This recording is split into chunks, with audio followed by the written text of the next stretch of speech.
So yeah, basically the process uh, was just to go around placing beds. If I switch to peaceful,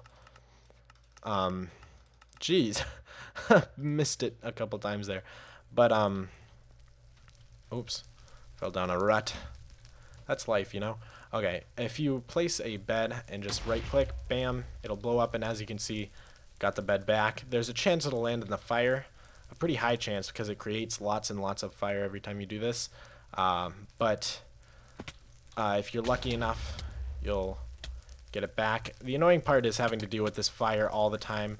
I did make a little tiny montage. I didn't record all of it, but I made a tiny montage of me blowing up stuff and then in the nether with these beds. So you guys can check that out if you want to see this in action. But yeah, it's a pretty cool technique, I think, and I'm going to use it for as long as I can. Really like to get this nice and cleared out.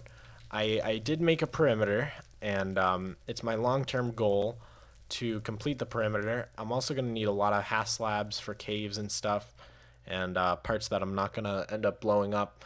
But as you can see down there, there's a cross section, and it goes to a giant circle, actually so big in radius that you can't see the outside of it.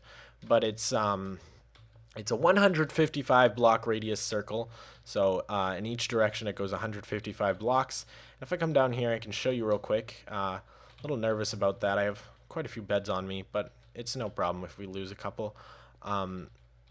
The reason I'm worried about losing them is because I always get loads and loads of lag down here, right near the lava. Something about lava always has lagged my game, and I don't know what it is, but it's pretty damn annoying. Alright, so here's the center of the circle. I just kind of picked a random pillar and chose the center of the pillar. It seemed like to be the center of the nether fortress. Yeah, see that? Already getting the lag. Boom, boom, boom. Okay.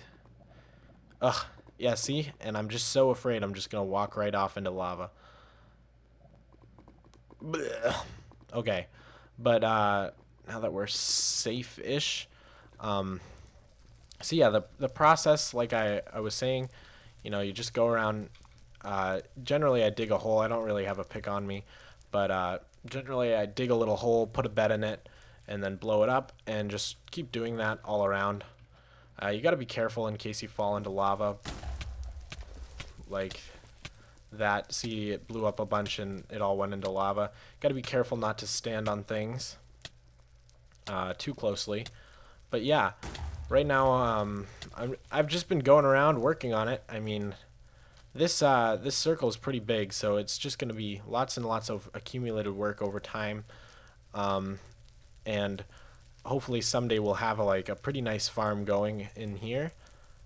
And that's my overall goal, especially because I want the golden nuggets from the zombie pigmen. That's a huge priority for me. Because with the gold we can make golden apples. That'll help us convert zombie villagers. We can make gold tracks. That will help us with transport, making tracks. It'll just help with a lot. So generally I try and stop the lava from flowing when this happens. It just creates a pain in the end. But yeah, the whole goal is for us to create a giant lava pool that's mainly one deep in the areas that we, you know, that we fudge the lava pool, if you know what I mean. If we come around this end of the circle, we'll be brought to one of the areas that I've sort of done this in, and I can show you what I mean. Oh, if we fall in lava, that would suck. Alright, we're safe. Okay, so yeah, this mainly consisted of just tunneling through with iron and diamond picks and using a circle chart online, and then afterwards coming through with beds and just sort of blowing out the area to make it more spacious and roomy, just so I know what I'm doing, if you know what I mean. But the general rule is 2 blocks below this circle is where the lava level is, I'm pretty sure. So that's how it goes, and we're almost there. Any minute now. Yeah, see, 2 blocks below. Boom, boom, and this is the lava level, the level we want to dig to. And if we tunnel through here, we see one of the places I've started to do this a little bit. See, I'm flattening it all out. working on it over there too. And basically just going to spread the lava all around, hopefully. And I've begun working on this over here. I need a lot of fire potions, and glass is indispensable on the flat world, so it sucks. The other, or actually just a couple hours ago, I fell into lava with that sword, the pick, and like 6 glass bottles because I had so many potions on me for whatever reason. So that really sucked because we only have so much glass, and I don't want to waste it on making glass bottles again and again.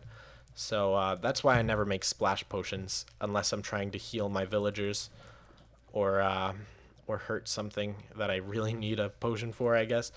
But if the lag would stop, it's that lava, man. So yeah, see how I've just sort of built a wall here to keep the lava from spreading for now. But when everything's said and done, I just break all this netherrack and the lava will spill in, and what's not covered by lava, I take from there with a bucket, just throw on a flame resistant potion, take there, put there, and repeat. And I've done this over in the middle, which I can show you in a sec. So yeah, I'm gonna head back to the middle. You can see right there. It looks pretty bad, but it does its job.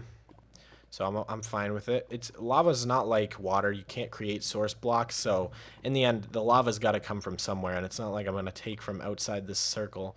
But you can see I've done it over here. Like, this all was a big island of netherrack.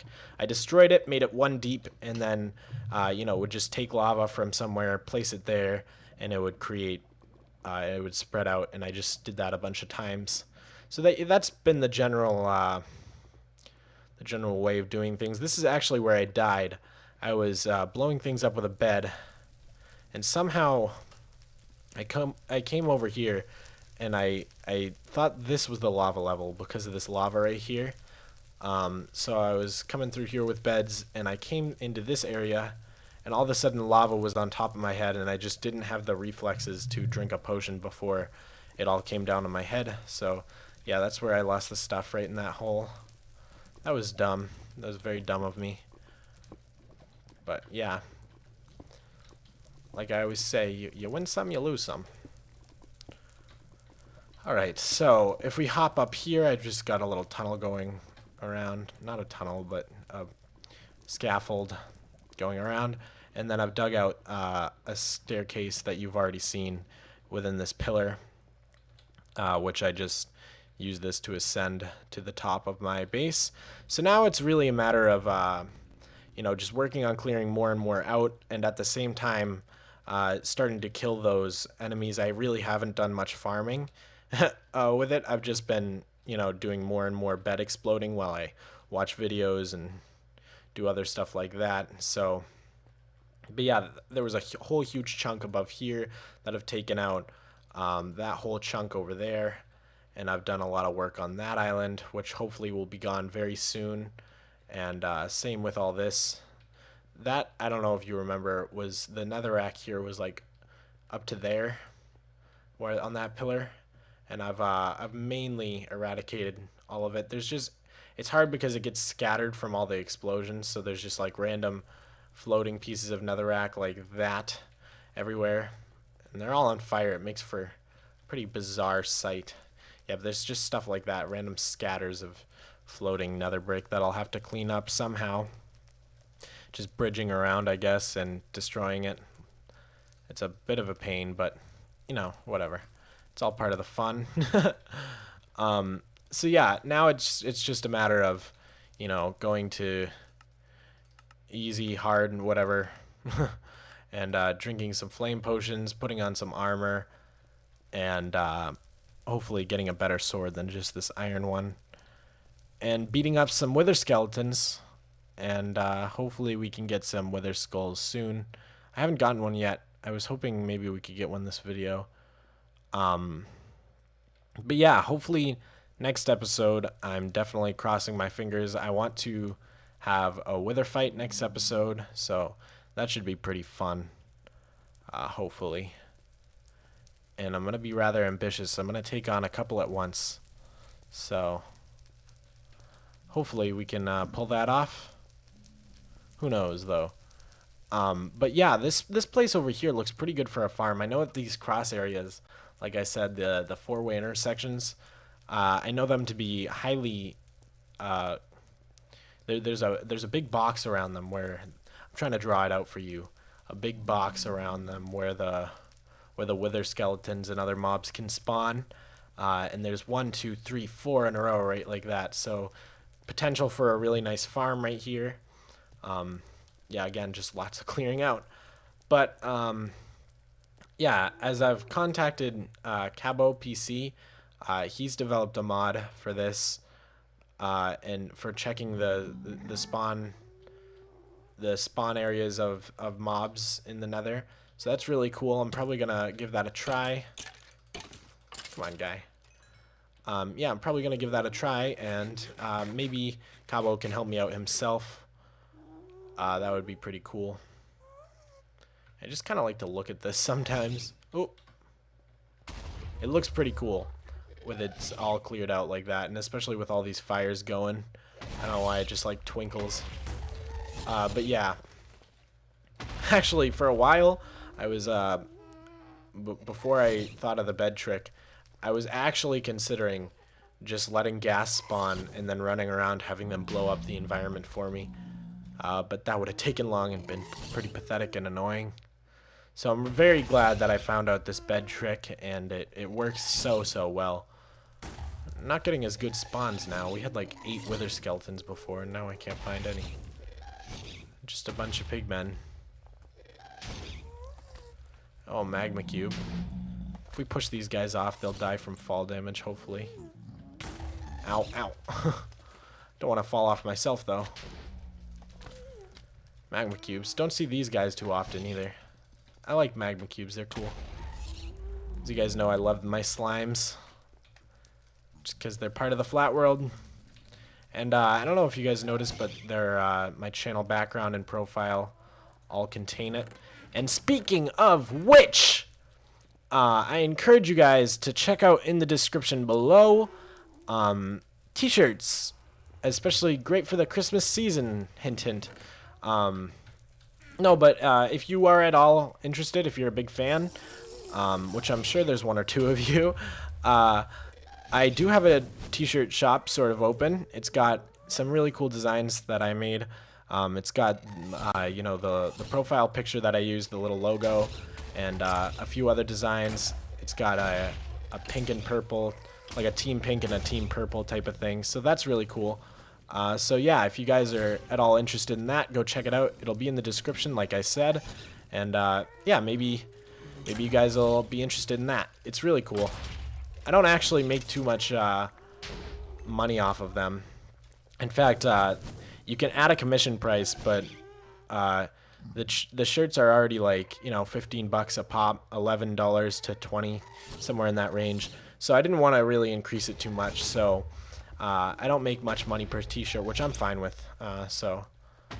As long as you guys, I just think it's cool to think of people wearing my t-shirts. I think that's just cool, regardless of making money. So it's not about that. It's just about having fun and knowing that people are supporting me. That's really cool. And I made one with a QR code on the back that links to my YouTube channel. So I'm definitely gonna order one myself and wear it to PAX East, which I'm going to.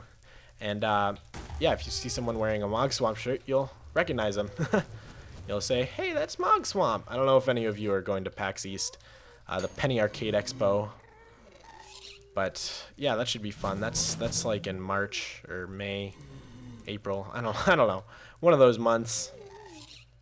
Spring 2013. So yeah, that'll be a lot of fun. Minecon looked like it was really fun. But yeah, we're just kind of talking right now. I feel like we should be getting something done. But let's try. Oftentimes, if I go to peaceful and then go back, switch it back to easy, I get a bunch of new spawns. Those ghasts are gone. Yeah, see, bam, lots of new spawns. Got a lot of magma cubes who immediately suicide off the edge. But yeah, so these blazes are a pain in the butt though, especially if you don't have a fire potion. Man, they do damage. They do damage real quick. Ah, my voice is kind of worn out. I don't know why, I just doing all sorts of impressions today. I'm a pretty good impressionist. I do impressions of like everything. Um, so yeah, I can do impressions of like a lot of things, but a lot of, especially when it comes to like cartoon voices, those will wear your voice down if you're impersonating like a cartoon character. Bleh, you know, the ones with the real raspy voices. I feel like I need a cough drop or something. But yeah, I don't really know what to do for this episode. I work better off camera, obviously, when I can focus, don't have to talk, and I can just work on sort of spreading out the. Whoa, almost got knocked off there. Spreading out the perimeter and just using beds. So I think I'll insert the montage here so you guys can enjoy that. And when we come back, we'll wrap up the episode with something. I don't know what yet, but I'll figure it out. So yeah, enjoy that montage. Haha.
Well, guys, look what we got.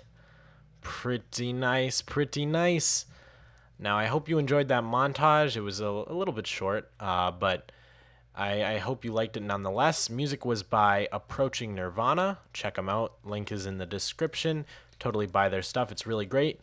But yeah, sorry if this was a bit of a shorter episode, but that's all I really have time for today. Hopefully next time we're going to be fighting some withers. Notice the S, some withers. So we'll have to see what that's about. But I hope you guys enjoyed this episode. If you liked it, please leave a like down below. It really helps out the channel, helps us grow. And if you want to see more, subscribe. And with that, I will see you guys on the next episode.